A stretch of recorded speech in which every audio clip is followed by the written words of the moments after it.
नमस्कार मित्रांनो, लग्नानंतर होईलच प्रेम या मालिकेच्या 25 एप्रिलच्या भागामध्ये मित्रांनो, आता नंदिनी तर आरशासमोर उभी असते एकटीच आणि तिला सगळं काही जुनं आठवत असतं. जेव्हा तिला म्हणालेलं असतो हा घास बाळाचा, आणि त्यानंतर तिला जेव्हा कळलेलं असतं की तिचं आई होणं कठीण आहे, तर तेव्हा ती रडत असते आणि जीवाला सांगत असते जेव्हा माझं आई होणं कठीण आहे. आणि त्यानंतर जेव्हा म्हणालेला असतो आपण आपल्या विल पॉवरने आपल्या बाळाला दुसऱ्या जगातून आपल्या जगात आणू, तर तेव्हा नंदिनी म्हणालेली असती हो नक्की. आणि त्यानंतर जेव्हा तिला म्हणालेला असतो मी तुझ्यासोबत येणार आणि तेही चालत, जिथे जिथे तू जाशील ना तिथे तिथे मी सुद्धा डोकं टेकणार. आणि त्यानंतर आता जुई म्हणालेली असते जी बाई पोरांचा एवढा जीव वाचवते ती आई झाल्या बगर राहील का.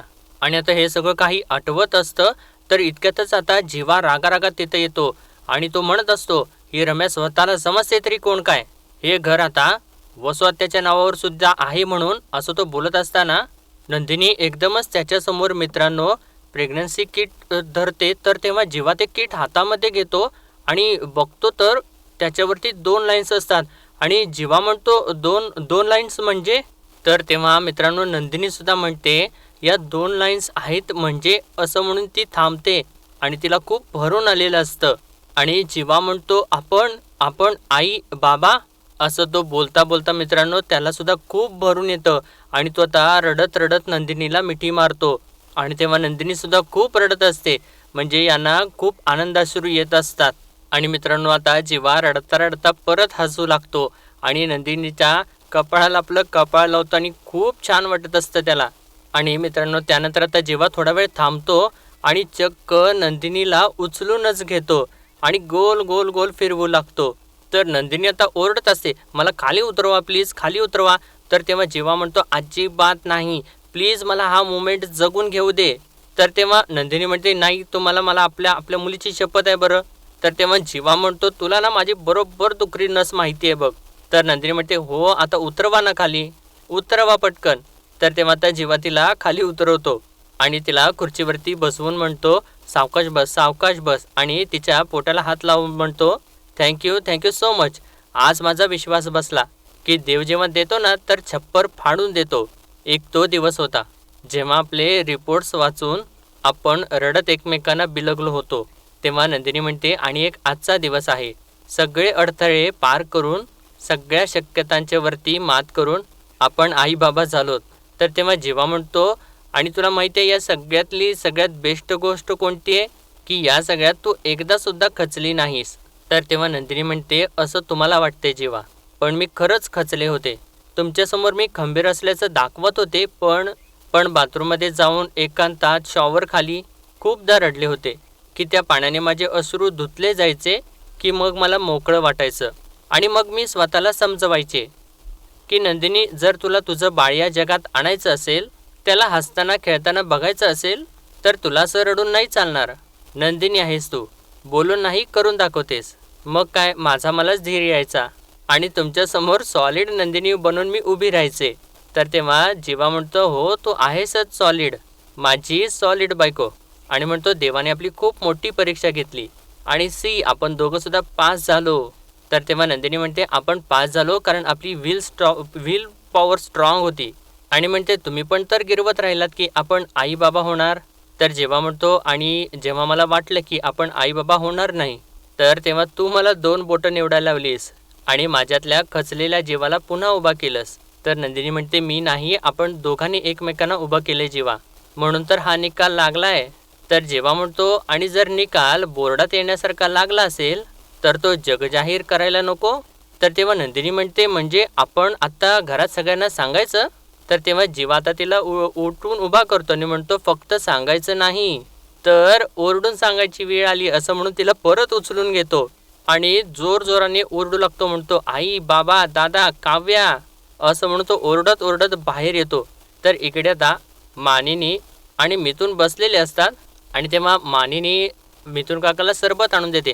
तर तेव्हा मिथून काका एक सरबताचा घोट पितो आणि म्हणतो वहिनी अहो काय दिलं तुम्ही हे, अहो तुम्हाला मी पण सांगितलंय आय डोंट लाईक दिस, तुम्ही काय शरबत आणून दिलं. तर मानिनी म्हणते अहो पणच संपलंय, मी आता करणारच आहे, मी आता नंदिनीला हाक मारणारच होते आणि तिला सांगणार होते की तू कैऱ्या उकडवायला घे, मी गुळ खेचायला घेते. तर तेव्हा मिथून काका म्हणतो बरं ठीक आहे, काय हरकत नाही, शरबत काय पण काय, असं हे दोघं बोलत असतात. आणि इतक्यातच आता जीवा ओरडत ओरडत खाली येत असतो आणि त्याने नंदिनीला उचललेलं असतं. तर नंदिनी म्हणत असे आऊ हळूहळू सावकाश सावकाश सोडा बरं मला खाली, आणि म्हणत असे जीवा काय करताय, सोडा ना मला खाली. तर मानिनी त्याला एक फटका मारते आणि म्हणते काय चालले सोड तिला खाली. तर तेव्हा जेव्हा म्हणतो एक मिनिट बाबा कुठे आहेत. तर तेव्हा मानिनी म्हणते नाही आहेत. तर तेव्हा जेव्हा म्हणतो हो अरे बाबा नाही आहेत ना, आणि दादा आलाय का ऑफिसमधून. तर तेव्हा मानिनी म्हणते पण काय आहे. तर जेव्हा ओरडतो दादा काव्या याने बाहेर पटकन प्लीज. तर इतक्यातच आता वसू सुद्धा तिथे येते आणि विचारते काय आरडाओरडा का चालली आहे, काय झालं. तर तेव्हा जेव्हा म्हणतो अगं वसू आत्या आलीस, तुला बोलावलं नव्हतं पण आलीस तर आता ये. आणि तेव्हा आता पार्थ आणि काव्या सुद्धा तिथे येतात. तर तेव्हा जेव्हा म्हणतो या या या, तर पार्थ विचारत असतो एवढं का ओरडतायस पण. तर तेव्हा काव्या म्हणते अरे झाले काय, नवीन कॉन्ट्रॅक्ट मिळाल्यासारखं एक्साइट काय झालेस तू. तर तेव्हा जेव्हा म्हणतो अगं कॉन्ट्रॅक्ट, आयुष्यातलं सगळ्यात मोठं कॉन्ट्रॅक्ट मिळाले मला, खूप मोठं डील क्रॅक केलं मी, डायरेक्ट वरच्या बरोबर, खूप मोठं प्रमोशन झाले माझं. आणि म्हणतो मी काकावरून बाबा होणार आहे आणि नंदिनी मावशीवरून आई होणार आहे, असं म्हणतो जोराने ओरडतो. तर तेव्हा सगळेजण खूप जोरात दंगा करू लागतात, टाळ्या वाजवू लागतात. आणि मानिनी तर लगेच जीवाला आणि नंदिनीला मिठी मारते. तर तेव्हा काव्यासुद्धा जाऊन नंदिनीला मिठी मारते आणि खरंच का असं विचारते. आणि इकडे पार्थ सुद्धा जीवाला मिठी मारतो. तर जेव्हा म्हणतो आज ना मला दादासारखं ओरडावंसं वाटतंय, अरे भाई साहेब हत्तीवरून पेढे वाटा, आम्ही आई बाबा होणार आहे, असं म्हणतो ओरडत असतो. तर तेव्हा मानिनी म्हणते खरंच ग बाई दृष्ट नको लागायला या सुखाला. आणि इतक्यातच मित्रांनो आता बाहेरून रम्या लागणार असं म्हणते. आणि तेव्हा सर्वजणच धक्क्याने आता तिच्याकडे बघतात. आणि समोर बघितल्यानंतर तर सगळ्यांच्या पायाखालची जमीनच सरकते, कारण रम्या आणि विजय लग्न करून आलेले असतात. आणि रम्या म्हणते म्हणजे आम्हालाही लाडू वाटावे लागणार, कारण आम्ही लग्न करून आलोय. तर मानिनी म्हणते हा काय प्रकार आहे, म्हणजे खरंच तुम्ही लग्न करून आलाय. आणि असं रम्याने बोलल्यानंतर मित्रांनो सगळ्यांना खूप मोठा धक्का बसलेला असतो. तर वसू तर खुश झालेली असते आणि म्हणते अगो बाई माझी दृष्ट नको लागायला तुमच्या सुखाला. आणि रम्याला म्हणते काय का रम्या एवढी कसली घाई, रावत नव्हतं का विजयरावांच्या शिवाय, मग मला सांगायचं ना, मी लग्न लावून दिलं असतं तुमचं, छान वरात ही काढली असती. तर तेव्हा तर जीवा म्हणतो तिघांचीच वरात. तर वसू म्हणते त्याला हो तिघांचीच वरात. कसं आहे ना जेव्हा आनंदाच्या क्षणी जितकी कमी माणसं असतील ना तितकी चांगली, उगाच गर्दी नको ना. आणि समारंभाला अशी माणसं असावी ज्यांना खरा आनंद होतो, नाही का, असं ती टोमणा मारते जीवाला आता. तर तेव्हा पार्थ म्हणतो नाही आनंद होतोच आहे, आम्हा सगळ्यांना आनंद होतोच आहे. आणि काव्याला म्हणतो हो ना काव्या. तर तेव्हा काव्या म्हणते हो ते खरं आहे. आणि म्हणते असं चोरून जाऊन पळून जाऊन लगेच लग्न उरकायची काय गरज होती. तर तेव्हा विजय म्हणतो ते काय आहे ना, कोणाला तरी घाई झाली होती ना रम्याच्या लग्नाची, अर्थ असं तो आता पार्थकडे बघून बोलतो. आणि म्हणतो त्यामुळे काल जे काही घडलं त्याच्यानंतर मलाच सुचलं की आपण आज आत्ता या क्षणी लग्न करूया. तर नंदिनी म्हणते अच्छा मग कुठे जाऊन लग्न करून आलात. तर विजय म्हणतो कुठं म्हणजे. तर तेव्हा काव्या विचारते म्हणजे असं मंदिरात वगैरे जाऊन की असं ती म्हणत असते. तर तेव्हा रम्या म्हणते नाही नाही तुम्ही जिथे डिवोर्स फाईल केला होतात ना त्या कोर्टात. आणि असं ती कुचकट बोलल्यामुळं लगेच या सगळ्यांना जरासा त्रास होतो. तर रम्या पुढं म्हणते रजिस्टर मॅरेज केले आम्ही. तर पार्थ विचारतो रजिस्टर मॅरेज नक्की. तर तेव्हा विजय म्हणतो हां बरोबर बोलते हा. आणि रम्याला म्हणतो हे घर काय कोर्टापेक्षा कमी नाही आहे, बघ ना सगळे पुरावे मागताय तिकडे. आणि म्हणतो माय गॉड आय शो यू, असं म्हणून तो पार्थच्या समोर जातो आणि कोर्टामधले त्यांचे फोटोज दाखवू लागतो. आणि तेव्हा जीवासुद्धा ते फोटो बघू लागतो. आणि त्यानंतर आता तो मानिनीला सुद्धा फोटो दाखवतो. तर नंदिनी आता विचारते पण मग लग्न करायचंच होतं तर कोर्टात का केलं, आम्ही सगळे असताना. तर तेव्हा विजय म्हणतो कोण तुम्ही, आमचे कोण तुम्ही. रम्याने तुमच्यासमोर तुमच्या साक्षीने लग्न करावं, इतकं प्रेम इतकी माया इतका आदर तुमच्यापैकी कोणी दिलाय का तिला. तर तेव्हा नंदिनी म्हणते एक मिनिट विजयराव, हे सगळं आज येऊन इथे आम्हाला ऐकवू नका. ते प्रेम तो आदर मिळवण्यासाठी रम्यासुद्धा तशी कधी वागली नाही आमच्याशी. तेव्हा काव्या म्हणते आदर, काल रात्री रम्या जे काही वागली आहे ते आदरणीय होतं का. काय आहे ना विजयराव, रम्याची एक बाजू तुमच्यासमोर आहे जी ॲक्च्युली नाही आहे, समजून घ्या जरा. तर तेव्हा जेव्हासुद्धा म्हणतो हो एक्झॅक्टली, रम्याच्या बाबतीत हे घर कोर्टापेक्षा कमी नाही आहे आणि आम्हीच इथले जज आहोत, त्यामुळे रम्याची वकिली आमच्यासमोर तर करू नकोस. तर तेव्हा विजय म्हणतो, काय गंमत आहे ना, आजपर्यंत ऐकलं होतं चोरांच्या राज्यात चोरांचे नियम लागू होतात आणि आज प्रत्यक्ष खरं होताना बघतोय मी. आणि असं म्हणून तो पार्थ आणि जीवाच्या समोर जातो आणि म्हणतो, तुम्ही जज करणार रम्याला? तुम्ही? बास झाला आता. आज नंतर कोणीसुद्धा तिला दुखवू शकणार नाही. आणि लक्षात ठेवा, ती नुसती रम्या शितोळे नाही आहे, रम्या विजय मतकरी आहे. And I lovingly call her Mrs Matkari. त्यामुळे याच्यापुढे तिच्याकडे बोट रोखायचं असेल ना, तर आधी मला नडावं लागेल.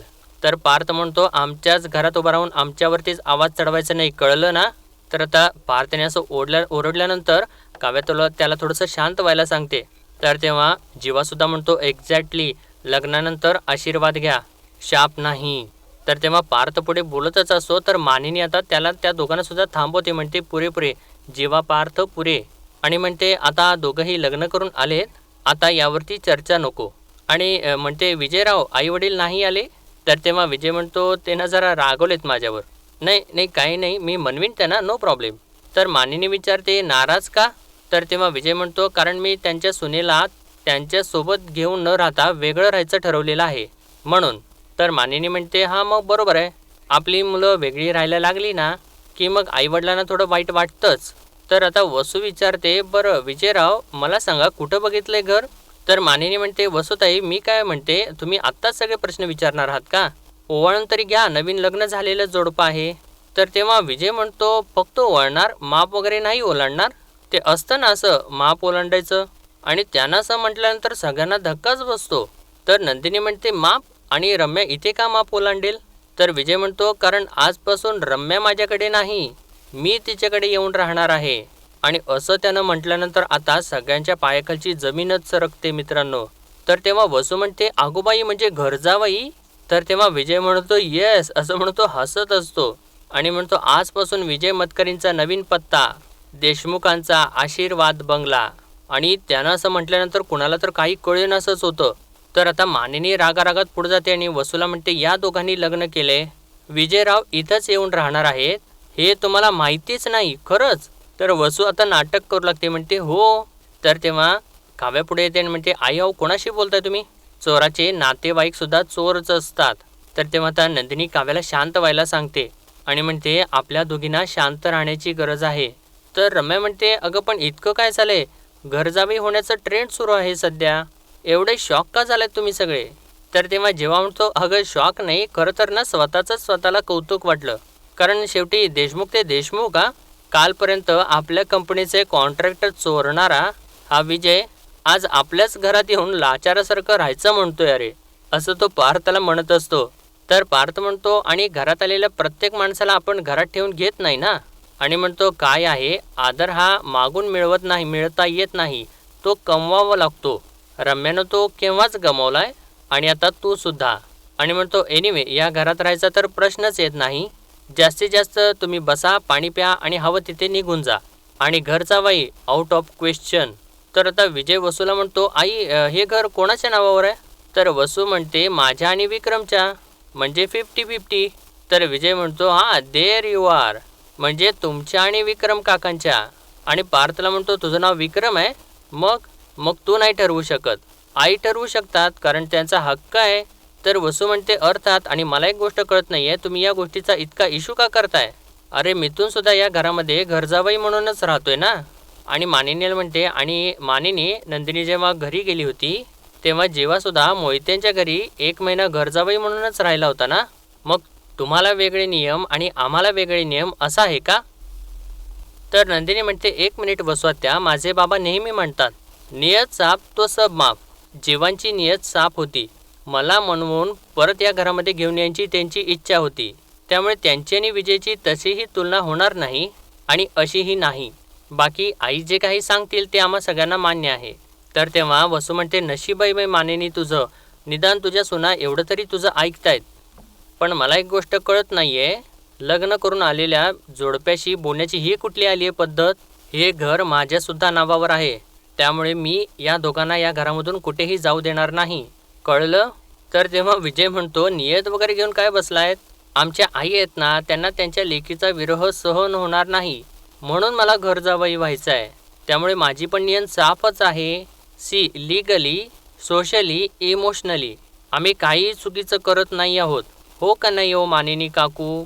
तर असं तो बोलत असताना मिथुन काका म्हणतो, वहिनी मला वाटते देशमुखांचं मन मोठं आहे, नाव मोठं आहे, त्यांच्या नावाला साजेसं वागलं पाहिजे. तर तेव्हा रम्या म्हणते, गुड डिसिजन मिथुन काका. आणि काव्याला म्हणते, या काव्या माप ओलांडायला घेऊन या. अगं तुझ्या नवऱ्याची मैत्रीण लग्न करून आली आहे. ज्या लग्नाची तू आतुरतेने वाट बघत होतीस ना, ते झालंय. जा जा लवकर छान मापटं घेऊन ये, जा जा. तर तेव्हा काव्या म्हणते, आणते आणते ना, असं म्हणून तिच्या समोर ती जाते आणि म्हणते, छान मापटं आणते. पण मला सांग, मापटं ओलांडणार कोण, तू का विजय? आणि तिने असं म्हटल्यानंतर या दोघांना परत धक्का बसतो. आणि त्यानंतर मित्रांनो आता वसू सगळं विधिवत या दोघांना ओवाळू लागते आणि म्हणते, या घरातलं तुम्हाला कोणी आग्रह करेल असं मला नाही वाटत, त्यामुळे मीच आग्रह करते. चला आता उखाणा घ्या. तर रम्या म्हणत असते, उखाणा कशाला? तर तेव्हा विजय म्हणतो, अरे वा नेकीवर उखाणा उखाणा, असं म्हणून तो हसतो आणि आता उखाणा घेऊ लागतो. म्हणतो, बायकोसाठी आलोय मी घरदार सोडून, बायकोसाठी आलोय मी घरदार सोडून, घरातल्या प्रत्येकाचा विरोध काढेन मी मोडून, तिचं सुख तिचा आनंद हाच माझा ध्यास, आता बघतोय ना कोण कोण देतोय तिला त्रास, प्रेमानं हाती घेऊन रम्याचा हात, सावधान विजय शिरतोय घरात. असं तो या सगळ्यांच्याकडे एकदम रोखून बघत बोलत असतो. तर वसू म्हणते, अरे वा विजयराव, काय धमाकेदार उखाणा घेतलाय तुम्ही. आणि रम्याला म्हणते, रम्या आता तू उखाणा घे. तर तेव्हा रम्या म्हणते, अगं आई कशाला, आता खूप दमलोय आम्ही, बाहेर बघितलंस ना ऊन किती आहे, थकवा वाटतोय नाही का, आणि बघितलंस ना किती जंगी स्वागत केलं सगळ्यांनी, जाऊ दे ना नंतर. तर वसू म्हणते, नाही ते आहेच म्हणा, नाही खरंच खूप दमला असाल ना, या या आतमध्ये या, असं ती बोलते. तर तेव्हा विजयता रम्याचा हात आपल्या हातात घेत असतो. तर तेव्हा रम्या त्याचा हात झटकून देते आणि माप ओलांडून आतमध्ये येते आणि ते सगळ्यांनी आता नोटीस केलेलं असतं. आणि त्यानंतर आता खोलीमध्ये आल्यानंतर वसू लगेचच दरवाजा बंद करून घेते आणि कमाल असं म्हणून विजयला टाळी देते. तर तेव्हा विजय म्हणतो, अशा प्रकारे त्या देशमुखांना कन्व्हिन्स झालेला आहे की आमचं लग्न खरं आहे. आणि म्हणतो, तो पार्थ देशमुख एक ऑडिओ AI करू शकतो, त्याला काय वाटलं आम्ही 2 खोटे फोटो आणि 1 कागद नाही मॅनेज करू शकत. तर वसू म्हणते, पण खरंच विजयराव, तुम्ही ते दाखवल्यानंतर सगळ्यांची तोंडं बघण्यासारखी झाली होती. तर तेव्हा विजय म्हणतो, I you just wait and watch, आजपासून रोज त्यांच्या चेहऱ्यावरचे रंग उडणार आहेत. असा त्रास देणार आहे ना मी त्यांना, असा त्रास देणार आहे ना की एक दिवस ना आपली विजयदशमी सेलिब्रेट करतील ती लोक. तर वसू म्हणते, अगदी खरं आहे, पण तुम्हाला खरं सांगू का विजयराव, या सगळ्यांचा तिळपापड होताना बघताना ना मला कमालीची मजा आली. आणि आणखीन एक गोष्ट, तुमची जोडी ना जीवानंदिनी आणि काव्या पार्थच्या जोडीपेक्षा तोंडात मारण्यासारखी आहे. तर विजय म्हणतो, येईल ही वेळ ना लवकरच येईल, त्यांना शाब्दिक नाही, त्यांना खरोखरची कानाखाली बसेल, स्पेशली त्या पार्थ आणि काव्याला. तर रम्या कुठल्या तरी वेगळ्याच विचारात हरवलेली असते. तर वसू विचारते, काय कर रम्या, काय झालं, कसला विचार करतेस तू? तर तेव्हा रम्या म्हणते, नाही मी विचार करते की आता पुढे काय.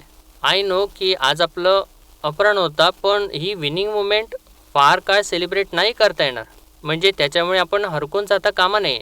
तर तेव्हा विजय म्हणतो, उलट म्हणेन मी, it's time to celebrate for us collective win.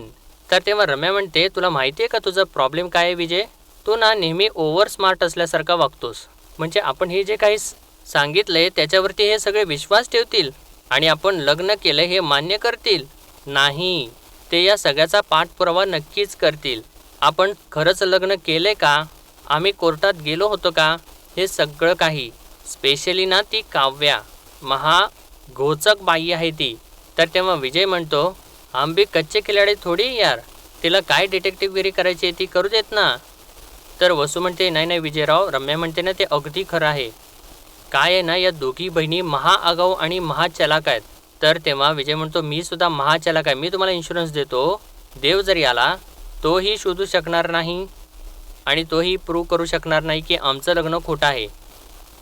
अशी वेडिंग सेट करेन ना मी की हे काय ह्यांचा बाप जरी आला ना तरीसुद्धा शोधू शकणार नाहीत. तर आता इकडे खाली पार्थ तर जाम चिडलेला असतो आणि म्हणतो, मी कोणाच्या बापाला घाबरत नाही. तर मानिनी त्याला म्हणते, अरे शांत हो रे बाळ प्लीज, बाबांना हे सगळं काही कळल्यावर या काय होईल याचा विचार कर. तर तेव्हा जीवा म्हणतो, नाही बाबांना हे जर सगळं कळलं ना तर ते उलट आपल्यालाच ओरडतील की यांना घरामध्ये का घेतलं म्हणून. तर आता काव्या म्हणते, ऐका ना, तुम्हाला असं वाटत नाही का या लग्नामध्ये काहीतरी घोळ आहे. तर मानिनी विचारते, म्हणजे.